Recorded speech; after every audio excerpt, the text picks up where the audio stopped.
Bienvenido. Esta es la voz de la noticia en resumen.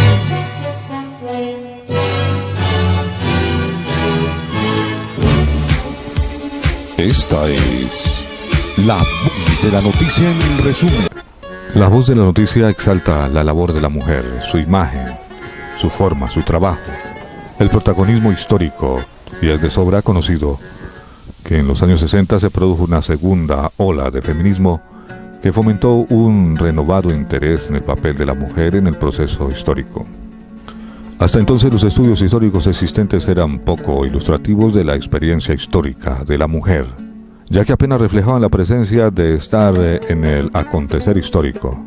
Lo que se desprendió de estos estudios fue precisamente la invisibilidad de la mujer en la historia. A pesar de que el sexo femenino ha representado la mitad y más de la población humana, las diversas corrientes histórico-geográficas, tanto tradicionales como renovadoras, habían marginado a la mujer a sus estudios.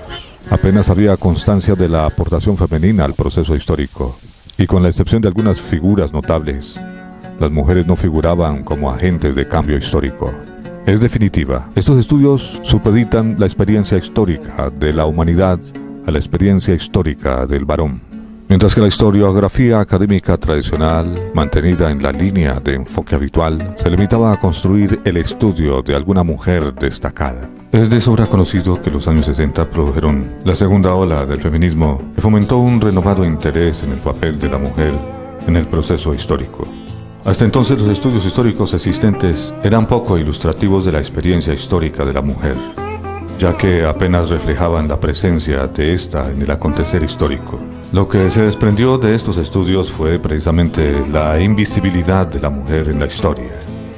A pesar de que el sexo femenino ha representado la mitad y más de la población de la humanidad, las diversas corrientes historiográficas, tanto tradicionales como renovadoras, habían marginado a la mujer de sus estudios.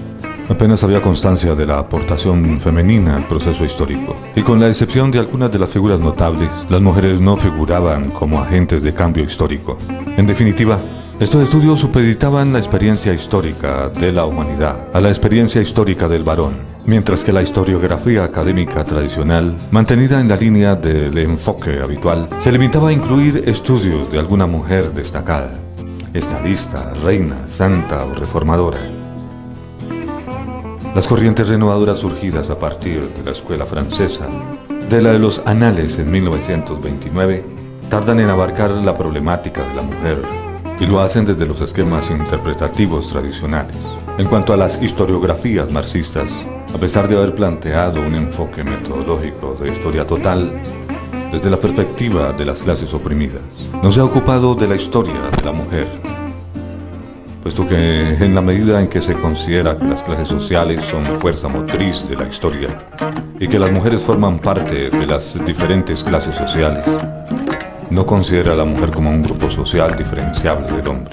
Va a ser precisamente la nueva historia de la mujer que surge en íntima relación con el feminismo contemporáneo, la que va a reivindicar la presencia de la mujer en la historia y va a elaborar un marco conceptual y los instrumentos metodológicos apropiados para su estudio.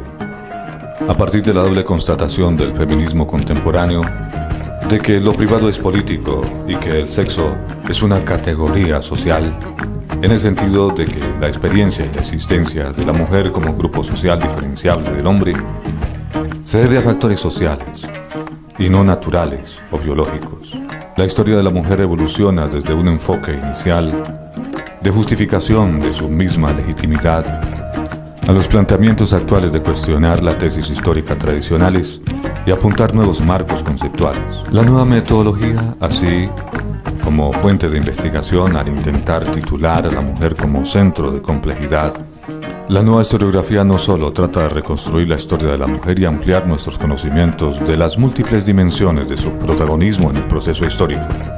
Tanto la teoría liberal de la evolución de la situación de la historia de la mujer como la marxista se elaboran a partir de modelos androgénicos del progreso. La tradición liberal, incluso entre personas dedicadas a la mejora de la condición de la mujer, interpreta la historia de la mujer a partir de la perspectiva de un progreso constante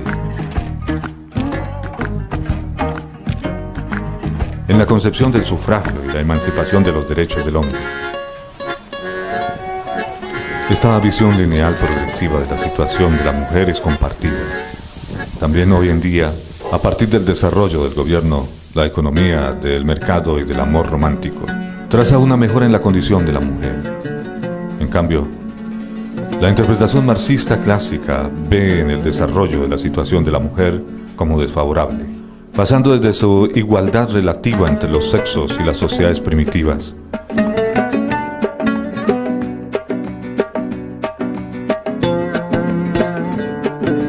Vinculando el fin de la opresión de la mujer con la derogación del capitalismo y la abolición de la propiedad privada de los mecanismos de producción. Hoy en día estas interpretaciones se rechazan por simplistas, lineales, mecánicas, androcéntricas, y se elaboran esquemas interpretativos que permiten recoger la complejidad de las relaciones entre los sexos. Las modificaciones en el estatus de la mujer y el proceso de formación de conciencia de la mujer y los avances y retrocesos de la situación social, evitando caer tanto en una concepción de la mujer como en eterna víctima pasiva de una sociedad patriarcal como en una constante luchadora de la transformación social y feminista. En la actualidad no existen consensos sobre el modelo de evolución histórica de la mujer, lo cual repercute en los enfoques teóricos y metodológicos, especialmente en el debate centrado en las teorías de victimización y protagonismo histórico de la mujer. El debate en torno a la opresión de la mujer y su papel en la historia lo planteó en los años 40 la historiadora norteamericana Mary Baer, cuando en su obra La mujer en las fases de la historia, título en significativo abordo de la cuestión de la marginación de la mujer en los estudios históricos. Baer atribuyó estas escasas referencias de la mujer al hecho de que la gran mayoría de los historiadores han sido hombres y que ignoraron sistemáticamente a la mujer.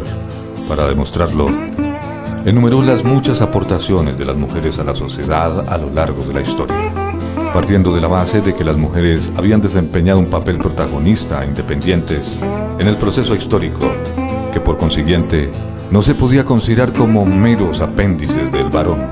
Parece imposible percibir la experiencia histórica de las mujeres si se emplean en un enfoque tradicionalmente utilizado por los historiadores, ya que en nuestro entender, la invisibilidad de la mujer en la historia deriva precisamente de la definición misma que se ha dado a la historia. No se trata, por lo tanto, de un intento de ocultar lo que las mujeres habían utilizado como pensaba Mary Baer, sino de la misma elección de un campo de estudios de los hechos y temas de investigación históricos que obedecen a unos supuestos ideológicos previos. En este caso concreto, de los derivados de la pertenencia al sexo masculino, sino que la misma elección en el campo del estudio y de los hechos de los temas de investigación históricos obedecen a unos presupuestos ideológicos previos. En este caso concreto, si el prejuicio masculino ha condicionado la historiografía, tanto tradicional como renovadora,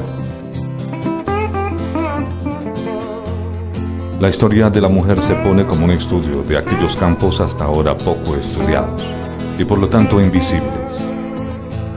Así, el contenido de la historia cambia en cuanto buscamos a la mujer como un agente histórico y nos acerca a estas esferas y dominios donde hay mayor evidencia y participación de la mujer.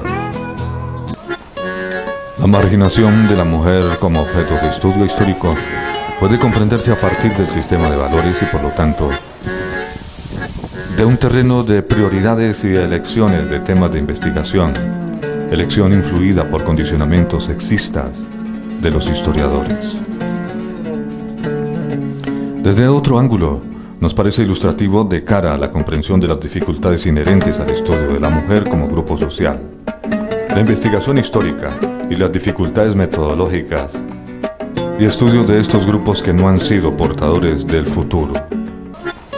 En la actualidad hay muchos historiadores de la mujer que siguen haciendo hincapié en su victimización histórica y enfocan sus estudios desde esta perspectiva.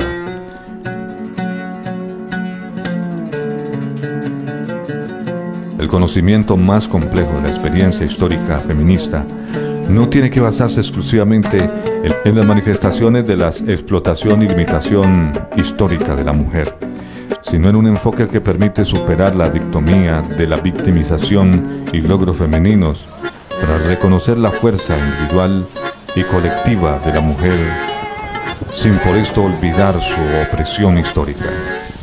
Así, aunque hemos mencionado que las mujeres no han sido procuradoras en el proceso revolucionario históricamente, se han encontrado alejadas de los centros de autoridad y del poder formal. No por eso tenemos que considerar como marginadas a la historia. Por ejemplo, encontramos que lejos de centros habituales del poder político, como gobiernos, partidos políticos, sindicatos, grupos de presión, etc., pueden darse manifestaciones del poder femenino. El poder puede albergar peligrosamente intersticios y rincones.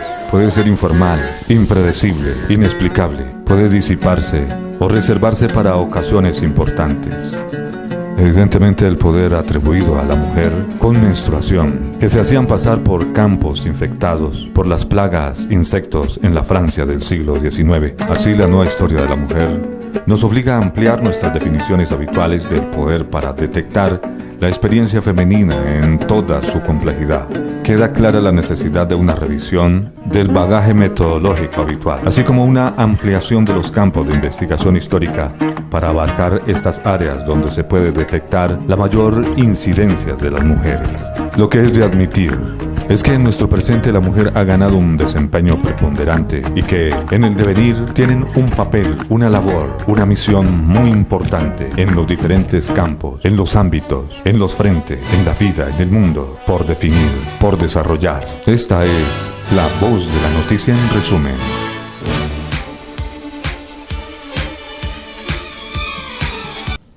Esta es la voz de la noticia en resumen.